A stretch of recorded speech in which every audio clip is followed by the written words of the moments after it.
اعوذ باللہ من الشیطان الرجیم بسم اللہ الرحمن الرحیم۔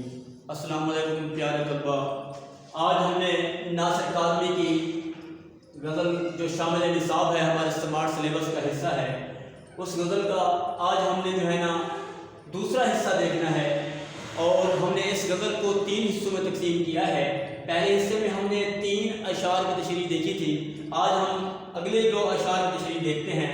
ناصر کاظمی جو کہ مصائب میں گھری ہوئی زندگی گزارنے کے باوجود یا مصائب میں گھرے ہوئے حالات کو پایا اور اس کے باوجود انہوں نے ہمت نہیں ہاری، لیکن کچھ بھی ہو انسان اپنے ماضی کے ساتھ جڑا ہوا رہتا ہے، انسان کے خواب اس کے ساتھ چلتے ہیں، انسان نے جو خواب دیکھے ہوتے ہیں اس کی تعبیر تلاشنے میں دن رات غلطا رہتا ہے، کوشش کرتا رہتا ہے۔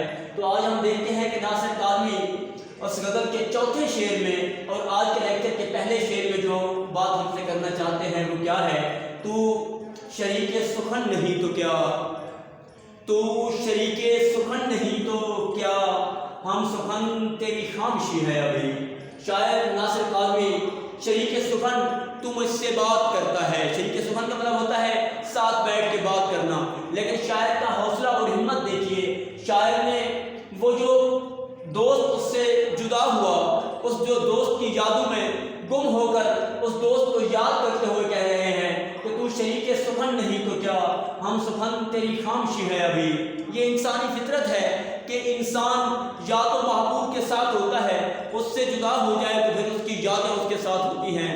اگر محبوب اچھی یادیں چھوڑ کر گیا ہے تو بھی ایک عاشق کے لیے اس کی زندگی کا اثاثہ ہوتی ہیں وہ یادیں، اگر یادیں بری ہیں پھر بھی وہ انسان کے جینے کا سہارا ہوتی ہیں، لیکن شرط یہ کہ ایک عاشق، ایک چاہنے والا وہ جینے کی خواہش رکھتا ہو، راہ فضا اختیار کرنے والا نہ ہو، مصائب سے ہمت ہارنے والا نہ ہو۔ وہ لوگ جو ہمت ہار جاتے ہیں، یاد رکھیے وہ اس دھرتی پر بھی ناکام رہتے ہیں اور آخرت میں بھی ان کے لیے کوئی ثمرات نہیں ہیں۔ اس لیے شاعر کی طرح ہم نے بھی ہمت نہیں ہارنی۔ شاعر کہتا ہے کہ اے میرے دوست، آج تو شریک سخن نہیں، آج تو مجھ سے بات نہیں کر رہا۔ اب جس طرح وہ آدھا جعفری نے کہا تھا، یہ فخر تو حاصل ہے، برے ہیں کہ بھلے ہیں، 2-4 قدم ہم بھی تیرے ساتھ چلے ہیں۔ یقیناً شاعر یہاں پر اسی طرح جو ہے بات کرتے ہوئے کہتا ہے کہ اے میرے دوست، تو شریک سخن نہیں ہے، تو مجھ سے بات نہیں کر رہا، تو میرے ساتھ نہیں چل رہا، اور تو نے جو مجھ سے وعدے کیے تھے، آج ان وعدوں کو نبھاتے ہوئے تو میرے ساتھ نہیں ہے، تو میرے ساتھ وہ وعدہ وفا نہیں کر رہا۔ لیکن اے میرے دوست، میرے لیے یہ اعزاز کی بات ہے کہ تیری یادیں میرے ساتھ ہیں، ہم سخن تیری خاموشی ہے ابھی۔ میں تنہائی میں، خاموشی میں تجھے یاد کرتا ہوں، جب تجھے یاد کرتا ہوں تو میں اپنے آپ کو یوں محسوس کرتا ہوں کہ جیسے تو میرے ساتھ ہے، اور تیرے ساتھ گزارے ہوئے اوقات مجھے یوں محسوس ہوتا ہے کہ انہی جگہوں پر بیٹھ کر جہاں پر میں تجھ سے باتیں کیا کرتا تھا، جہاں پر بیٹھ کر ہم مستقبل کا لاہ عمل تیار کیا کرتے تھے، انہی جگہوں پر میں اپنا سب کچھ چھوڑایا ہوں۔ جس طرح ایک شاعر نے کہا تھا، ہمدم جو دیکھتا ہوں تو پہلو میں دل نہیں، ہمدم جو دیکھتا ہوں تو پہلو میں دل نہیں، بیٹھا تھا اس کے پاس میرا دل وہی رہا۔ یقیناً شاعر کو اب بھی اپنے محبوب کی یاد آ رہی ہے، یاد ستا رہی ہے۔ ہم سخن تیری خاموشی ہے ابھی، اے میرے محبوب، جب اس وقت بھی تو میرے ساتھ ہوتا تھا اور تو زیادہ نہیں بولتا تھا، لیکن تیری خاموشی بھی مجھ سے گفتگو کرتی تھی۔ جس طرح کسی شاعر نے کیا خوبصورت بات کی تھی، آؤ چپ کی زبان میں خاور اتنی باتیں کریں کہ تھک جائیں۔ یقیناً شاعر یہاں پر تھکنے کا نام نہیں لے رہا، لیکن اپنے محبوب کو ترک بھی نہیں کر سکا، اگرچہ محبوب چھوڑ کے چلا گیا ہے۔ جب تک محبوب ساتھ تھا تو شاعر کی زندگی انتہائی خوبصورت اور پر رونق تھی، آج محبوب اس کو چھوڑ کے چلا گیا ہے تو شاعر کہتا ہے کہ اے میرے محبوب، تیری یادیں ہی میری زندگی کا سہارا ہیں، اب انہی یادوں کے ساتھ میں وقت گزار لوں گا، میں جی لوں گا۔ یقیناً کسی بھی انسان کی یہ کامیابی ہے، یہ ہمتی ہے، بلند ہمتی ہے کہ انسان ہمت نہیں ہارتا، انسان لگن کے ساتھ چل رہا ہے۔ عموماً آپ اور ہم اگر معاشرے کے اندر اس قسم کی اذیتیں اور مصائب اٹھائیں تو ہم ہمت ہار جاتے ہیں، ہم گھبرا جاتے ہیں، ہم سمجھتے ہیں کہ ہمارے سامنے کنکریٹ کی دیوار چون دی گئی ہے، اس کو عبور کرنا ہمارے بس کی بات نہیں۔ مگر وہ لوگ جو پرعزم ہوتے ہیں، وہ خاردار راستوں سے بھی گزر کر، وہ کانٹے بھرے راستوں سے بھی گزر کر اپنی منزل تک پہنچتے ہیں۔ ان آبرو کے پاؤں سے گھبرا گیا تھا میں، جی خوش ہوا وہ لوگ جو بلند ہمت ہوتے ہیں، وہ لوگ جو شاہین مزاج ہوتے ہیں، وہ ہوا کے رخ کے ساتھ نہیں چلتے، بلکہ وہ یہ نہیں کرتے کہ ہوا کے رخ کے ساتھ چلتے ہیں، بلکہ وہ یوں کرتے ہیں کہ ہوا سے مقابلہ کرتے ہیں، آندھیوں سے ٹکرا جاتے ہیں، طوفان سے ٹکرا جاتے ہیں۔ اور یہی ہمت ہم نے اپنے اندر بھی پیدا کرنی ہے۔ شاید جس طرح ہمت کے ساتھ زندگی گزار رہا ہے، شاید جس طرح جینے کی خواہش کر رہا ہے کہ اے میرے محبوب، ہاں اگر تو میرے ساتھ ہوتا تو زندگی جینے کا مزہ ہی کچھ اور تھا، لیکن آج تو میرے ساتھ نہیں ہے، تو اے میرے محبوب میں ہمت نہیں آ رہا، میں تیری یادوں کے ساتھ وقت گزار لوں گا۔ اور جس طرح شاعر کہتا ہے حوالے کے شعر کے طور پر دیکھیے، تو جو آیا تھا میرے کمرے میں، تو جو آیا تھا میرے کمرے میں روشنی ہے۔ بالکل ایسے ہی شاعر بھی یہاں پر کہتا ہے کہ اے میرے محبوب، اس تنہائی میں، اس خاموشی میں تو میرے ساتھ ہے۔ اور یہاں پر بھی شاعر وہی بات کر رہا ہے، میرے کمرے میں روشنی ہے، اب تیری یادوں کی روشنی میرے ساتھ ہے۔ اس لیے ہم لوگوں نے بھی یہی کرنا ہے کہ ہم لوگوں نے اپنی منزل متعین کرنی ہے۔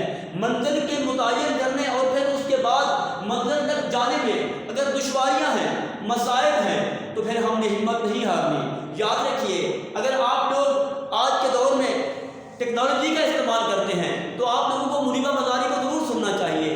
یہ وہ لڑکی ہے، یہ وہ عورت ہے جس نے زندگی سے راہ فرار اختیار نہیں کیا، جس کی زندگی کے اندر بے تحاشا اذیتیں آئیں، مسائب آئے، مگر اس نے کیا کیا؟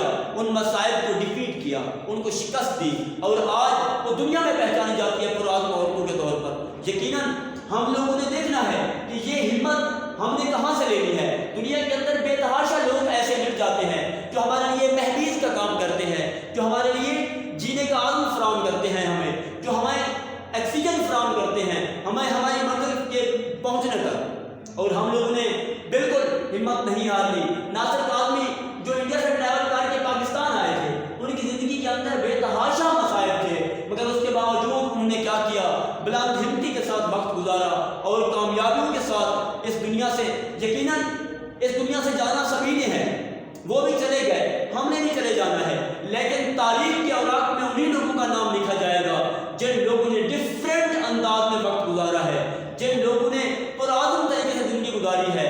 وہ لوگ تاریخ کے پنوں میں اپنا نام درج کرا کے جائیں گے، اور آنے والے ادوار میں لوگ ان کے گیت گاتے رہیں گے۔ جس طرح کسی نے کہا تھا کہ گائے گی دنیا گیت میرے، زمانہ ہمارے گیت گائے گا، لیکن اسی صورت میں جب ہم لوگ زمانے کو کچھ بہتر انداز میں لے کر جائیں گے۔ یقیناً اب ہم نے بھی ایسے ہی کرنا ہے کہ اپنی محبوب کے ساتھ گزرے ہوئے اوقات کو یاد کر کے ہم نے صبر اور شکر کے ساتھ آگے بڑھنا ہے۔ اگر ہم لوگ صبر و شکر کے ساتھ آگے نہیں بڑھیں گے، اگر کسی کی جدائی کو یہ سمجھ لیں گے کہ ہماری زندگی ختم ہو گئی ہے، تو نہیں، ایسا نہیں ہوگا۔ ہم ناکام بھی تصور کیے جائیں گے۔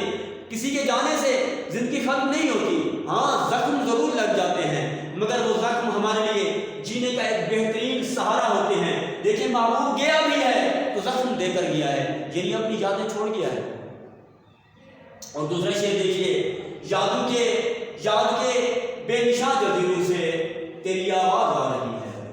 کیا خوبصورت شعر ہے کہ یاد کے بے نشان جزیروں سے تیری آواز آ رہی ہے ابھی۔ اصل میں اس شعر کا جو پس منظر ہے،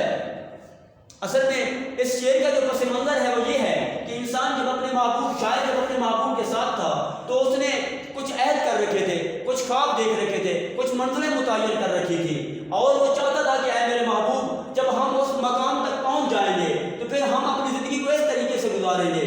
وہ جزیرے جو انہوں نے بنائے تھے، وہ خواب جو انہوں نے دیکھے تھے، وہ منازل جو انہوں نے طے کرنی تھی، اگرچہ محبوب چھوڑ کے چلا گیا ہے، مسائل میں گھر گیا ہے، لیکن شاید وہ کہتا ہے کہ وہی جو خواب میں نے دیکھے تھے، مجھے یوں محسوس ہوتا ہے کہ تیری آواز کہیں سے آ رہی ہے۔ کیوں آ رہی ہے؟ جیسے میں منزل کو پا چکا ہوں، ان جزیروں پہ پہنچ چکا ہوں، اور وہاں پر تو کھڑا مجھے آواز دے رہا ہے۔